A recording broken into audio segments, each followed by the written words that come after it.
আমার জীবনে সেই একটা অদ্ভুত ব্যাপার সেবার ঘটেছিল। বছর 3 আগেকার কথা। আমাকে বরিশালের ওধারে যেতে হয়েছিল একটা কাজে। ওই অঞ্চলের একটা গঞ্জ থেকে বেলা প্রায় 12টার সময় নৌকোয় উঠলাম। আমার সঙ্গে এক নৌকোয় বরিশালের এক ভদ্রলোক ছিলেন। গল্পে গুজবে সময় কাটতে লাগলো। সময়টা পুজোর পরই। দিনটা মেঘলা মেঘলা, মাঝে মাঝে টিপটিপ করে বৃষ্টিও পড়তে শুরু করলো। সন্ধ্যের কিছু আগে কিন্তু আকাশটা অল্প পরিষ্কার হয়ে গেল। ভাঙা ভাঙা মেঘের মধ্যে দিয়ে চতুর্দশীর চাঁদের আলো অল্প অল্প প্রকাশ হলো। সন্ধে হবার সঙ্গে সঙ্গে আমরা বড় নদী ছেড়ে একটা খালে পড়লাম। শোনা গেল খালটা এখান থেকে আরম্ভ হয়ে নোয়াখালীর উত্তর দিয়ে একেবারে মেঘনায় মিশেছে। পূর্ববঙ্গে সেই আমার নতুন যাওয়া। চোখে কেমন সব একটু নতুন ঠেকতে লাগলো। অপরিসর খালের দুধারে বৃষ্টি স্নাত কেয়ার জঙ্গলে মেঘে আধা ঢাকা চতুর্দশীর জ্যোৎস্না ছিকছিক করছিল। মাঝে মাঝে নদীর ধারে বড় বড় মাঠ, সতী, বেত, ফার্ন গাছের বন জায়গায় জায়গায় খালের জলে ঝুঁকে পড়েছে। বাইরে একটু ঠান্ডা থাকলেও আমি ছইয়ের বাইরে বসে দেখতে দেখতে যাচ্ছিলাম। বরিশালের সে অংশটা সুন্দরবনের কাছাকাছি। ছোট ছোট খাল ও নদী চারিধারে। সমুদ্র খুব দূরে নয়, 10-15 মাইল দক্ষিণ পশ্চিমেই হাতিয়া ও সন্দ্বীপ। আরো একটু রাত হলো। খালের দুপারের নির্জন জঙ্গল অস্ফুট জ্যোৎস্নায় কেমন যেন অদ্ভুত দেখাতে লাগলো। এই অংশের লোকের বসতি একেবারেই নেই। শুধু ঘন বন আর জঙ্গলের ধারে বড় বড় হোগলা গাছ। আমার সঙ্গী বললেন, এত রাত্রে আর বাইরে থাকবেন না, আসুন ছইয়ের মধ্যে, এসব জঙ্গলে, বুঝলেন না। তারপর তিনি সুন্দরবনের নানা গল্প করতে লাগলেন। তার এক কাকা নাকি ফরেস্ট ডিপার্টমেন্টে কাজ করতেন। তারই লঞ্চে করে তিনি একবার সুন্দরবনের নানা অংশে বেরিয়েছিলেন। সেই সব গল্প। রাত প্রায় 12টার কাছাকাছি হলো। মাঝি আমাদের নৌকোয় ছিল মোটে একটি। সে বলে উঠল, বাবু, একটু এই যে বড় নদী পড়বে, এত রাতে একা সেই নদীতে পাড়ি জমাতে পারবো না, এইখানেই নৌকো রাখি। নৌকো সেখানেই বাঁধা হলো।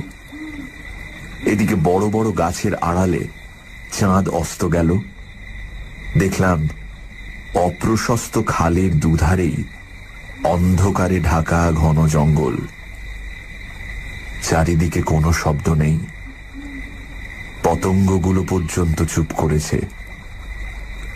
সঙ্গীকে বললাম, মশাই, এই তো সরু খাল, আরে পাড় থেকে বাঘ লাফিয়ে পড়বে না তো নৌকোর উপর? সঙ্গী বললেন, না পড়লেই আশ্চর্য হব। শুনে অত্যন্ত আনন্দে ছইয়ের মধ্যে ঘেঁষে বসলাম। খানিকটা বসে থাকবার পর সঙ্গী বলল, আসুন একটু শোয়া যাক, ঘুম তো হবে না, আর ঘুমানো ঠিকও না, আসুন একটু চোখটা অন্তত বুঝে থাকি। খানিকটা চুপ করে থাকবার পর সঙ্গীকে ডাকতে গিয়ে দেখি তিনি ঘুমিয়ে পড়েছেন। মাঝিও জেগে আছে বলে মনে হলো না। ভাবলাম, তবে আমি বা কেন মিথ্যে মিথ্যে চোখ চেয়ে চেয়ে থাকি।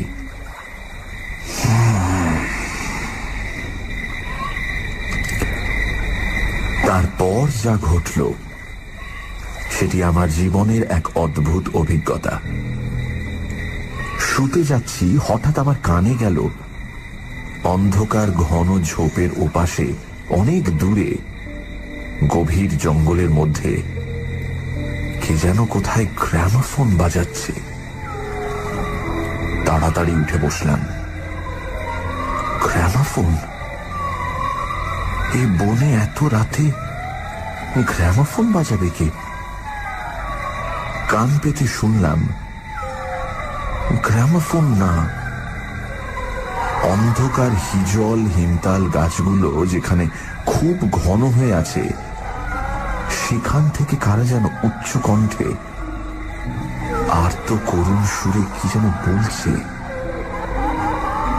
খানিকটা শুনে মনে হলো সেটা একাধিক লোকের সমবেত কণ্ঠস্বর। প্রতিবেশীর তেতলার ছাদে গ্রামোফোন বাজলে যেমন খানিকটা স্পষ্ট খানিকটা অস্পষ্ট অথচ বেশ একটা একটানা সুরের ঢেউ এসে কানে পৌঁছো, এও অনেকটা সেইভাবে। মনে হলো যেন কতকগুলো অস্পষ্ট বাংলা ভাষার শব্দ কানে গেল, কিন্তু ধরতে পারা গেল না কথাগুলো কি। শব্দটা মাত্র মিনিট খানিক স্থায়ী হলো, তারপরই অন্ধকার বনভূমি যেমন নিস্তব্ধ ছিল আবার তেমনি নিস্তব্ধ হয়ে গেল। তাড়াতাড়ি ছইয়ের বাইরে এলাম। চারিপাশের অন্ধকার ঝিঙের বিচির মতন কালো, বনভূমি নীরব, শুধু নৌকোর তলায় ভাটার জল কলকল করে বাঁধছে, আর শেষ রাতের বাতাসে জলের ধারে কেয়া ঝোপে এক ধরনের অস্পষ্ট শব্দ হচ্ছে। পাড় থেকে দূরে হিজল গাছের কালো গুঁড়িগুলোর অন্ধকারে এক অদ্ভুত চেহারা হয়েছে। ভাবলাম সঙ্গীদের ডেকে তুলি, আবার ভাবলাম বেচারিটা ঘুমোচ্ছে, ডেকে কি হবে, তার চেয়ে বরং নিজে জেগে বসে থাকি। দাঁড়িয়ে দাঁড়িয়ে একটা সিগারেট ধরালাম, তারপর আবার ছইয়ের মধ্যে ঢুকতে যাব এমন সময় সেই অন্ধকারে ঢাকা বিশাল বনভূমির কোন অংশ থেকে সুস্পষ্ট উচ্চ আর্ত করুণ কণ্ঠের মতো তীক্ষ্ণ স্বর তীরের মতন জমাট অন্ধকারের বুক চিরে আকাশে উঠল। তোমরা কারা যাচ্ছ? আমরা শ্বাস বন্ধ হয়ে পড়লাম, আমাদের নৌকোর মাঝিটা ধর্মর করে জেগে উঠল। আমি সঙ্গীকে ডাকলাম, মশাই, ও মশাই, উঠুন উঠুন, আরে উঠুন। মাঝি আমার কাছে ঘেঁষে এলো, ভয়ে তার গলার স্বর কাঁপছিল। বললে, আল্লাহ আল্লাহ, শুনতে পেয়েছেন বাবু? শুনতে পেয়েছেন আপনি? সঙ্গী উঠে জিজ্ঞাসা করলো, কি মশাই, ডাকলেন কেন? কোন জানোয়ার টানোয়ার নাকি? আমি ব্যাপারটা বললাম। তিনিও তাড়াতাড়ি ছইয়ের বাইরে এলেন। তিনজনে মিলে কান খাড়া করে রইলুম। চারিদিক আবার চুপ। ভাটার জল নৌকোর তলায় বেঁধে আগের চেয়েও জোরে শব্দ হচ্ছিল। সঙ্গী মাঝিকে জিজ্ঞেস করলেন, এটা কি তবে? মাঝি বললে, হ্যাঁ বাবু, মাই কীর্তিপাশার গড়। সঙ্গী বললে, তবে তুই এত রাতে এখানে নৌকো রাখলি কেন? বেকুব কোথাকার! মাঝি বললে, 380 বলে রেখেছিল বাবু। ওই ভাটার টানে নৌকো পিছিয়ে দেওয়া তো জো ছিল না। কথাবার্তার ধরন শুনে সঙ্গীকে বললাম, কি মশাই, কি ব্যাপার? আপনি কিছু জানেন নাকি? ভয় যত না হোক, বিস্ময়ে আমরা কেমন হয়ে গিয়েছিলাম। সঙ্গী বললেন, ওরে, তোর সে কেরোসিনের ডিবেটা জাল। আরে আলো জেলে বসে থাকা যাক, রাত তো এখনো ঢের। মাঝিকে বললাম, তুই শব্দটা শুনতে পেয়েছিলি? সে বলল, হ্যাঁ বাবু, এই আওয়াজ কানে গিয়েই তো আমার ঘুম ভেঙে গেল। আমি আরো দুবার নৌকো বেরিয়ে যেতে যেতে ও ডাক শুনেছি। সঙ্গী বললেন, এটা এই অঞ্চলের একটা অদ্ভুত ঘটনা।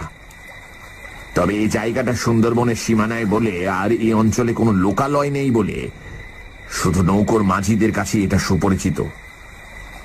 এর পেছনে একটা ইতিহাস আছে, সেটা অবশ্য নৌকোর মাঝিদের পরিচিত নয়। সেইটা আপনাকে বলি, শুনুন। তারপর কেরোসিনের ডিবার আলোয় অন্ধকার বনের বুকের মধ্যে বসে সঙ্গীর মুখে কীর্তি পাশার গড়ের ইতিহাসটা শুনতে লাগলাম। 300 বছর আগের কথা। মুনিম খাঁ তখন গৌড়ের সুবেদার। এই অঞ্চলে তখন 12 ভূঁইয়ার 2 প্রতাপশালী ভূঁইয়া রাজা রামচন্দ্র রায় ও ঈসা খাঁ মসনদে আলীর খুব প্রতাপ। মেঘনার মোহনার বাহির সমুদ্র, যাকে এখন সন্দ্বীপ চ্যানেল বলে, সেখানে তখন মগ আর পর্তুগিজ জলদস্যুরা শিকারের খোঁজে ওত পেতে বসে থাকত। সে সময় এখানে এরকম জঙ্গল ছিল না। এই সমস্ত জায়গা কীর্তি রায়ের অধিকারে ছিল। এইখানে তার সুদৃঢ় দুর্গ ছিল। মগ জলদস্যুদের সঙ্গে তিনি অনেকবার লড়েছিলেন। তার অধীনে সৈন্য সামন্ত, কামান, যুদ্ধের কোষা সবই ছিল। সন্দ্বীপ তখন ছিল পর্তুগিজ জলদস্যুদের প্রধান আড্ডা। এদের আক্রমণ থেকে আত্মরক্ষা করবার জন্য এই অঞ্চলের সকল জমিদারকেই সৈন্যদল দৃঢ় করে গড়তে হতো। এ বনের পশ্চিম ধার দিয়ে তখন আরেকটা খাল বড় নদীতে পড়ত। বনের মধ্যে তার চিহ্ন এখনো আছে। কীর্তি রায় অত্যন্ত অত্যাচারী এবং দুর্ধর্ষ জমিদার ছিলেন। তার রাজ্যে এমন সুন্দর মেয়ে কমই ছিল যে তার অন্তঃপুরে একবার না ঢুকেছে। তাছাড়া তিনি নিজেও এক প্রকার জলদস্যুই ছিলেন। তার নিজের অনেকগুলো বড় ছিপ অর্থাৎ ছোট নৌকো ছিল। কীর্তি রায়ের পাশের জমিদারি ছিল কীর্তি রায়ের বন্ধুর। এরা ছিলেন চন্দ্রদ্বীপের রাজা রামচন্দ্র রায়ের পত্তনিদার। অবশ্য সে সময় অনেক পত্তনিদারের ক্ষমতা এখনকার স্বাধীন রাজাদের চেয়ে বেশি ছিল। কীর্তি রায়ের বন্ধু মারা গেলে তার তরুণ বয়স্ক পুত্র নরনারায়ণ রায় পিতার জমিদারির ভার পান। নরনারায়ণ তখন সবে যৌবনে পদার্পণ করেছেন। অত্যন্ত সুপুরুষ, বীর এবং শক্তিমান। নরনারায়ণ কীর্তি রায়ের পুত্র চঞ্চল রায়ের সমবয়সী ও বন্ধু। সেবার কীর্তি রায়ের নিমন্ত্রণে নরনারায়ণ রায় তাঁর রাজ্যে দিন কতকের জন্য বেড়াতে এলেন।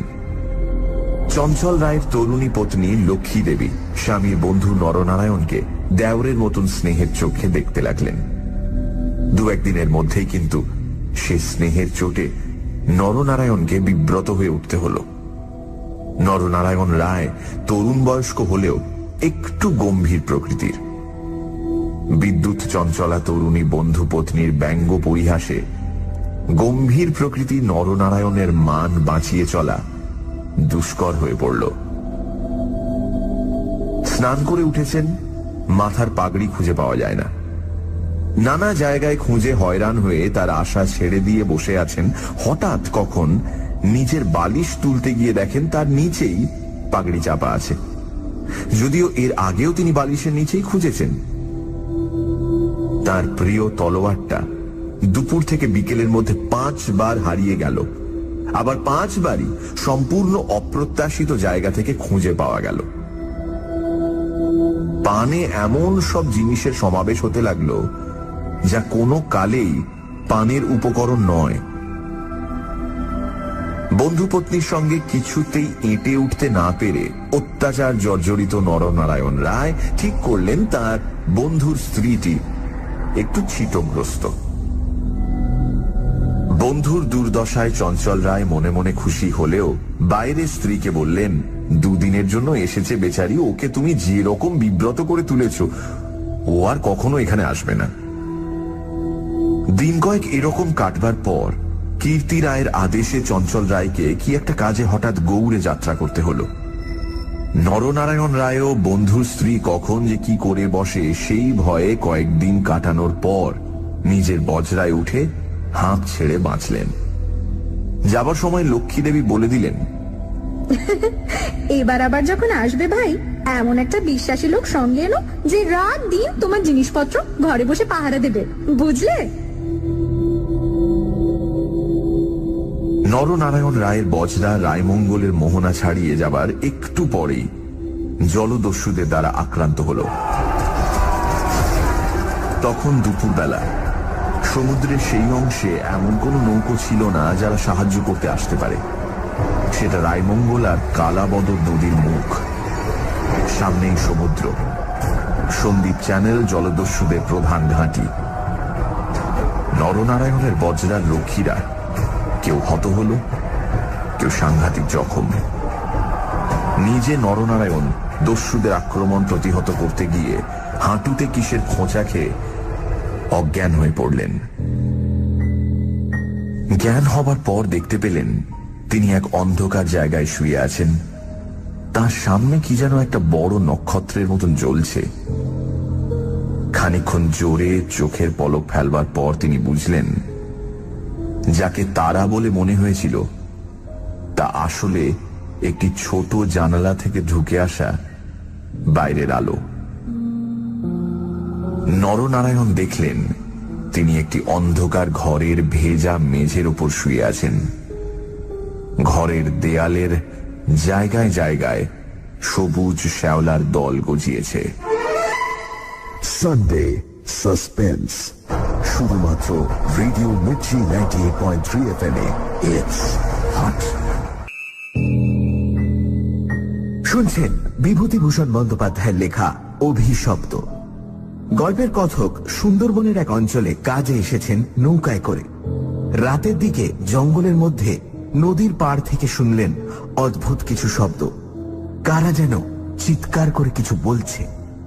মাঝি বলল এই জায়গাটার নাম কীর্তি পাশার গড়। এখানে রাতে কেউ আসে না। জায়গাটা নিয়ে একটা গল্প আছে। 300 বছর আগে এখানে কীর্তি রায় নামে এক অত্যাচারী দুর্ধর্ষ জমিদার ছিলেন। তিনি তার প্রতিবেশী জমিদারের পুত্র নরনারায়ণ রায়কে আমন্ত্রণ জানান। নরনারায়ণ রায় কিছুদিনের জন্য কীর্তি রায়ের পুত্র চঞ্চল রায়ের সঙ্গে সময় কাটাতে আসেন। চঞ্চল রায়ের স্ত্রী লক্ষ্মী দেবী নরনারায়ণকে দেওরের মতন স্নেহ করতেন, কিন্তু নানান রকম ঠাট্টা পরিহাসে তাকে অতিষ্ঠ করে তোলেন। নিমন্ত্রণ রক্ষা করে ফেরবার পথে নরনারায়ণ জলদস্যু দ্বারা আক্রান্ত হয়। যখন তার জ্ঞান হয় তখন তিনি দেখেন যে তিনি একটি অন্ধকার ঘরে বন্দী। তারপর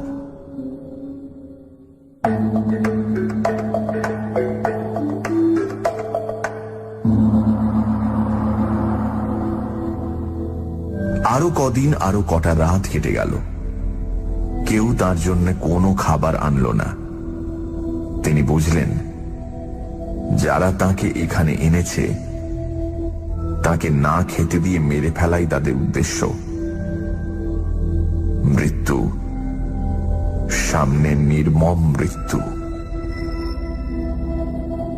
সেদিনটাও কেটে গেল। আঘাতজনিত ব্যথায় এবং ক্ষুধা তৃষ্ণায় অবসন্ন নরনারায়ণের চোখের সামনে থেকে জানালার শেষ আলোটাও মিলিয়ে গেল। তিনি অন্ধকার ঘরের পাথরের মেঝেতে শুয়ে অধীরভাবে মৃত্যুর অপেক্ষা করতে লাগলেন। অনেকক্ষণ পরে, কতক্ষণ পরে তা তিনি বুঝতে পারলেন না, হঠাৎ আলো চোখে লেগে তার তন্দ্রা ঘোর কেটে গেল। বিস্মিত নরনারায়ণ চোখ মেলে দেখলেন তার সামনে প্রদীপ হাতে দাঁড়িয়ে তার বন্ধুর স্ত্রী লক্ষ্মী দেবী। কথা বলতে গিয়ে লক্ষ্মী দেবীর ইঙ্গিতে নরনারায়ণ থেমে গেলেন। লক্ষ্মী দেবী হাতের প্রদীপটি আঁচল দিয়ে ঢেকে নরনারায়ণকে তার অনুসরণ করতে ইঙ্গিত করলেন। একবার নরনারায়ণের সন্দেহ হল এসব স্বপ্ন হয়তো, কিন্তু ওই যে দীপশিখার উজ্জ্বল আলোয় ভিজে দেয়ালে সবুজ শ্যাওলার দল স্পষ্ট দেখা যাচ্ছে। নরনারায়ণ শক্তিমান যুবক, ক্ষুধায় দুর্বল হয়ে পড়লেও নিশ্চিত মৃত্যুর গ্রাস থেকে বাঁচবার উৎসাহে তিনি দ্রুত পায়ে বন্ধু পত্নীর পেছন পেছন চললেন। একটা বাঁকা পাথরের সিঁড়ি দিয়ে উপরে উঠে একটি দীর্ঘ সুড়ঙ্গ পার হবার পর তিনি দেখলেন যে তারা কীর্তি রায়ের প্রাসাদের সামনের খাল ধারে এসে পৌঁছেছেন। লক্ষ্মী দেবী একটা ছোট বেতে বোনা থলি বার করে তার হাতে দিয়ে বললেন, এতে খাবার আছে, এখানে খেও না। তুমি সাঁতার জানো, খাল পার হয়ে ওপারে গিয়ে কিছু খেয়ে নাও, তারপর যত শিগগির পারো পালিয়ে যাও। ব্যাপারটা কি নরনারায়ণ রায় একটু একটু করে বুঝলেন। তার বিস্তৃত জমিদারি কীর্তি রায়ের জমিদারির পাশেই, এবং তার অবর্তমানে কীর্তি রায় ভবিষ্যৎ জমিদার। অত বড় বিস্তৃত ভূসম্পত্তি সৈন্য সামন্ত কীর্তি রায়ের হাতে এলে তিনি কি আর কিছু গ্রাহ্য করবেন? প্রদীপের আলোয় নরনারায়ণ দেখলেন তার বন্ধুপত্নীর মুখে সে চটুল হাসি রেখার চিহ্ন নেই। তার মুখখানি সহানুভূতিতে ভরা মাতৃমুখের মতন স্নেহ কোমল হয়ে এসেছে। তাদের চারপাশে গাঢ় অন্ধকার, মাথার উপর আকাশের বুক চিরে দিগন্ত বিস্তৃত উজ্জ্বল ছায়াপথ, কাছেই খালের জল জোর ভাটার টানে তীরের হোগলা গাছ দুলিয়ে কলকল শব্দে বড় নদীর দিকে ছুটেছে। নরনারায়ণ আবেগপূর্ণ সুরে জিজ্ঞাসা করলেন, বৌঠাকুর, চঞ্চল কি এর মধ্যে আছে? লক্ষ্মীদেবী বললেন, না ভাই, তিনি কিছু জানেন না। এই সব শ্বশুর ঠাকুরের কীর্তি। এই জন্যই তাকে অন্য জায়গায় পাঠিয়েছেন। এখন আমার মনে হচ্ছে গৌটো সব মিথ্যে।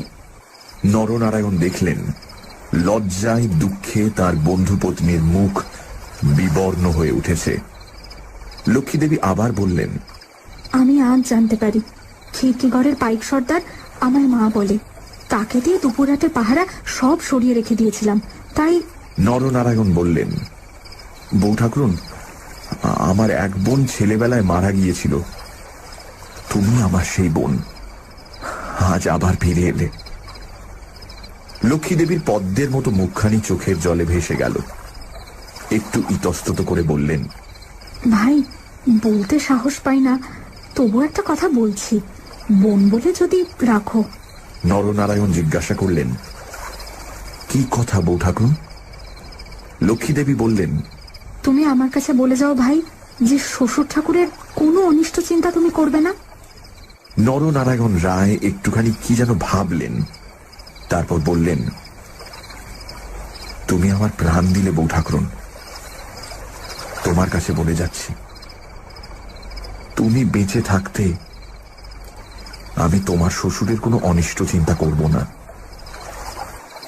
বিদায় নিতে গিয়ে নরনারায়ণ একবার জিজ্ঞাসা করলেন, বৌঠাকুরুন, তুমি ফিরে যেতে পারবে তো? লক্ষ্মীদেবী বললেন, আমি ঠিক যাব, তুমি কিন্তু যত দূর পারো সাঁতরে গিয়ে তারপর ডাঙে উঠে চলে যেও। নরনারায়ণ রায় সেই ঘন কৃষ্ণ অন্ধকারের মধ্যে নিঃশব্দে খালের জলে পড়ে মিলিয়ে গেলেন। লক্ষ্মীদেবীর প্রদীপটা অনেকক্ষণ বাতাসে নিভে গিয়েছিল। তিনি অন্ধকারের মধ্যে দিয়ে শ্বশুরের গড়ের দিকে ফিরলেন। একটু দূরে গিয়েই তিনি দেখতে পেলেন পাশের ছোট খালটায় দুখানা ছিপ মশালের আলোয় সজ্জিত হচ্ছে। ভয়ে তার বুকের রক্ত জমে গেল। সর্বনাশ! এরা কি তবে জানতে পেরেছে?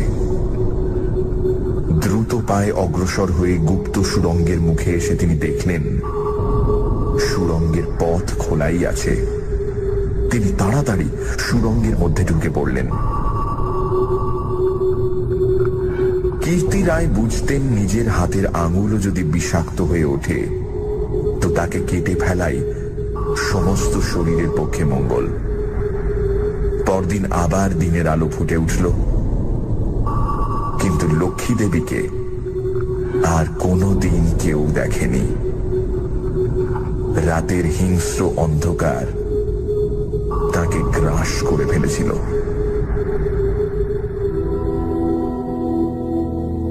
নরনারায়ণ রায় নিজের রাজধানীতে বসে সব শুনলেন। গুপ্ত সুড়ঙ্গের দুধারের মুখ বন্ধ করে কীর্তি রায় তাঁর পুত্রবধূর শ্বাসরোধ করে তাকে হত্যা করেছেন। শুনে তিনি চুপ করে রইলেন। এর কিছুদিন পরে তার কানে গেল বাসুন্তার লক্ষণ রায়ের মেয়ের সঙ্গে খুব তাড়াতাড়ি চঞ্চলের বিয়ে। সেদিন রাতে চাঁদ ওঠার পর নিজের প্রাসাদের ছাদে বেড়াতে বেড়াতে চারিদিকের শুভ্র সুন্দর আলোর সাগরের দিকে দৃষ্টিপাত করে দৃঢ় চিত্ত নরনারায়ণ রায়েরও চোখের পাতা যেন ভিজে উঠল। তার মনে হল তার অভাগিনী বউ ঠাকুরানীর চোখের দুষ্টু হাসিটি তারায় তারায় নবমল্লিকার মতো ফুটে উঠেছে। নরনারায়ণ রায়ের পূর্বপুরুষেরা ছিলেন দুর্ধর্ষ দস্যু। হঠাৎ পূর্বপুরুষের সেই বর্বর রক্ত নরনারায়ণের ধমনীতে নেচে উঠল। তিনি মনে মনে বললেন, আমার অপমান আমি একরকম ভুলেছিলাম বউ ঠাকুরুন, কিন্তু তোমার অপমান আমি সহ্য করব না কখনোই।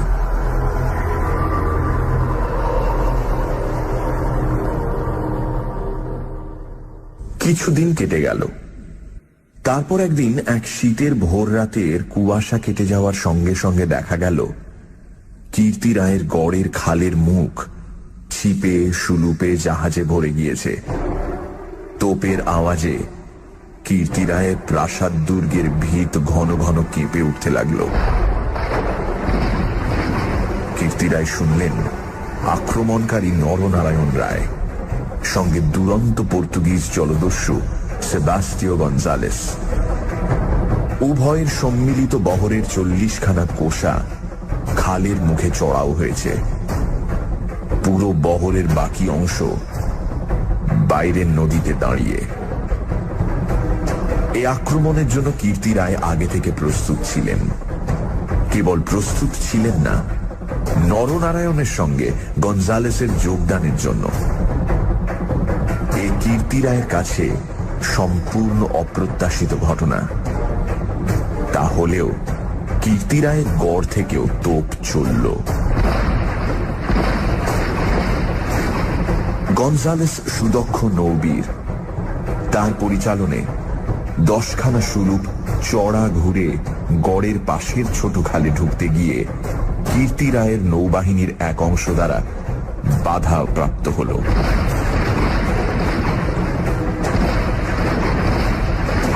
গড়ের কামান সেদিকে এত প্রখর যে খালের মুখে দাঁড়িয়ে থাকলে বহর মারা পড়ে। গঞ্জালেস 2খানা কামানবাহী সুলুপ ছোট খালের মুখে রেখে বাকিগুলো সেখান থেকে ঘুরিয়ে এনে চড়ার পিছনে দাঁড় করালো। গঞ্জালেসের অধীনস্থ অন্যতম জলদস্যু মাইকেল রোজারিও ডি ভেগা এই ছোট বহর খালের মধ্যে ঢুকিয়ে গড়ের পশ্চিম দিক আক্রমণ করবার জন্য তৈরি হল।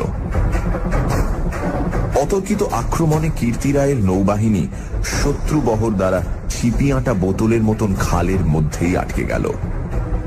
বাইরের বড় নদীতে গিয়ে যুদ্ধ দেবার মতন ক্ষমতা তাদের আদৌ রইল না।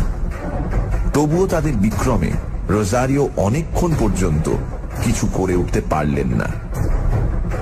কীর্তি রায়ের নৌবহর দুর্বল ছিল না।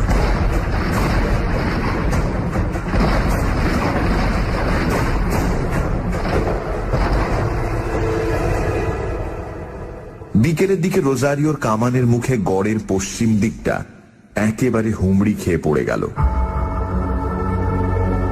নরনারায়ণ রায় দেখলেন প্রায় 30খানা কোষা জখম অবস্থায় খালের মুখে পড়ে। কীর্তি রায়ের গড়ের কামানগুলো সব চুপ। নদীর দুপাড় ঘিরে সন্ধে নেমে আসছে। উপরে নিস্তব্ধ নীল আকাশে কেবলমাত্র এক ঝাঁক শকুনি কীর্তি রায়ের গড়ের উপর চক্রাকারে ঘুরছে।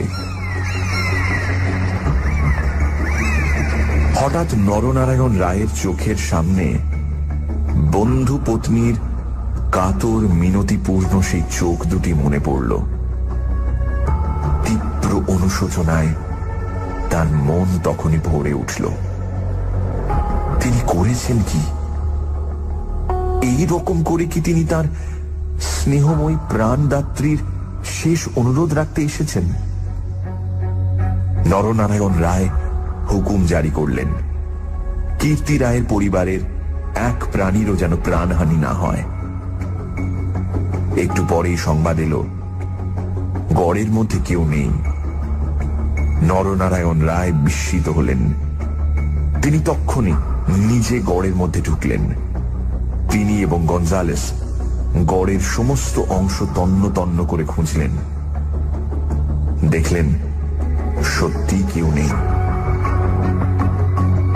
পর্তুগিজ বহরের লোকেরা গড়ের মধ্যে লুটপাট করতে গিয়ে দেখলেন মূল্যবান জিনিসপত্র বড় কিছু নেই। পরদিন দ্বীপ্রহর পর্যন্ত লুটপাট চলল। কীর্তি রায়ের পরিবারের একটি প্রাণীরও সন্ধান পাওয়া গেল না। দুপুরে কেবলমাত্র দুখানা সুলুক খালের মুখে পাহারা রেখে নরনারায়ণ রায় ফিরে চলে গেলেন। এই ঘটনার দিন কয়েক পরে পর্তুগিজ জলদস্যুর দল লুটপাট করে চলে গেলে কীর্তি রায়ের এক কর্মচারী গড়ের মধ্যে প্রবেশ করে। আক্রমণের দিন সকালেই এই লোকটি গড় থেকে আরো অনেকের সঙ্গে পালিয়েছিল। ঘুরতে ঘুরতে একটা বড় থামের আড়ালে সে দেখতে পেল একজন আহত মুমূর্ষু লোক তাকে ডেকে কি যেন একটা বলবার চেষ্টা করছে। কাছে গিয়ে সে লোকটাকে চিনতে পারল। লোকটি কীর্তি রায়ের পরিবারের এক বিশ্বস্ত পুরনো কর্মচারী। তার মৃত্যুকালীন অস্পষ্ট কথায় আগন্তুক কর্মচারীটি মোটামুটি যা বুঝল তাতেই তার কপাল ঘেমে উঠল। সে বুঝল কীর্তি রায় তার পরিবারবর্গ এবং ধনরত্ন নিয়ে মাটির নিচের এক গুপ্ত স্থানে আশ্রয় নিয়েছেন এবং এই লোকটি, একমাত্র এই লোকটি তার সন্ধান জানে। তখনকার আমলে কেউ এই গুপ্ত পথগুলি না খুলে দিলে সেখান থেকে বেরুবার উপায় কিন্তু ছিল না।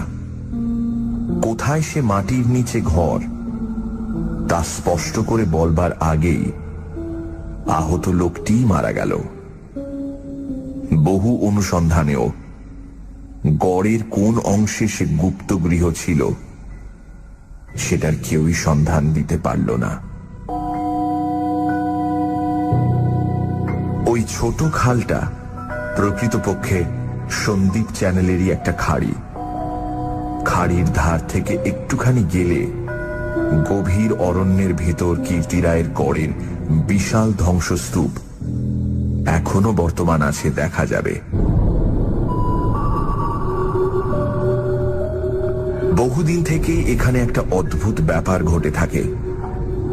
দুপুর রাতে গভীর বনভূমি যখন নীরব হয়ে যায়, হিমতাল হিজল গাছের কালো গুঁড়িগুলো অন্ধকারে যখন বনের মধ্যে প্রেতের মতো দাঁড়িয়ে থাকে, সন্দীপ চ্যানেলের জোয়ারের ঢেউয়ে লোনা জল খাড়ির মুখে জোনাকির মতন জ্বলতে থাকে, তখন খাল দিয়ে নৌকো বেয়ে যেতে যেতে মোম মধু সংগ্রাহকেরা কতবার সে শুনেছে অন্ধকার বনের এক গভীর অংশ থেকে কারা যেন আত্মস্বরে চিৎকার করছে,